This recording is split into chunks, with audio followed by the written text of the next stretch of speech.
C'est super d'avoir un festival, il y a finalement assez peu de festivals dédiés spécifiquement à la SF. Et là en plus c'est assez proche de chez moi vu que je suis à Avignon. Donc ça fait plaisir, ouais.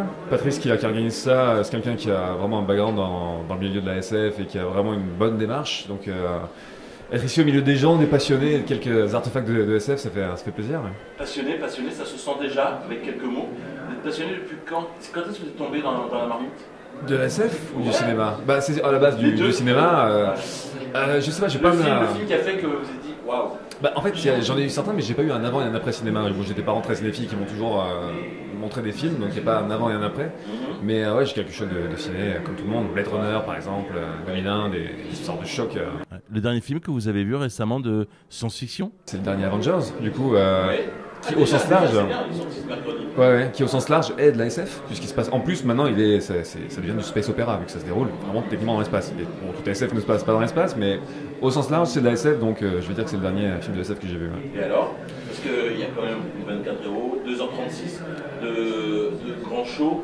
Ouais, bah, alors, avec toute réaction, on va faire un truc basique. Avec alors, toutes les raisons comment? et avec toutes les raisons qu'il y avait pour que ça soit là, nul et que ça se croûte lamentablement. En fait, il s'en sort plutôt bien, notamment avec 25 personnages principaux à gérer. C'est un casse-tête absolu. Donc il a quelques gros défauts à certains endroits en termes de narration, mais il s'en sort plutôt bien. Ouais. Et puis il a fait des choix intéressants pour la suite de l'univers. Il redistribue un petit peu toutes les cartes, c'est cool. Et surtout qu'à la fin, on n'a qu'une seule envie, c'est de dire ah, je voudrais voir la suite. Quoi.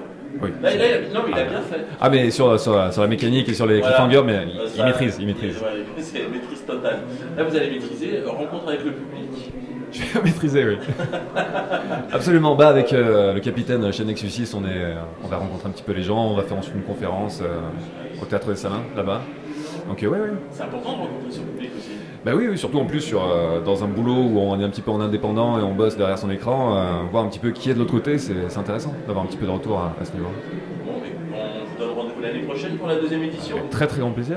Ça pourrait être bien. Ouais, n'est-ce pas? On allait peut-être aussi du côté d'Avignon, peut-être, un de ces quatre. Ben oui. Ça pourrait se faire. Oui, bah en plus il y a le festival Frames qu'on organise à Avignon en septembre, les 29 et 30, qui est un festival dédié justement aux vidéastes culturels sur YouTube. Et on fait ça dans différents lieux de la ville, ça va être la 3e édition, il faut venir. Écoutez, on viendra. J'en profite pour faire ma pub. On s'échangera. Mais oui, Merci. avec plaisir. Avec plaisir.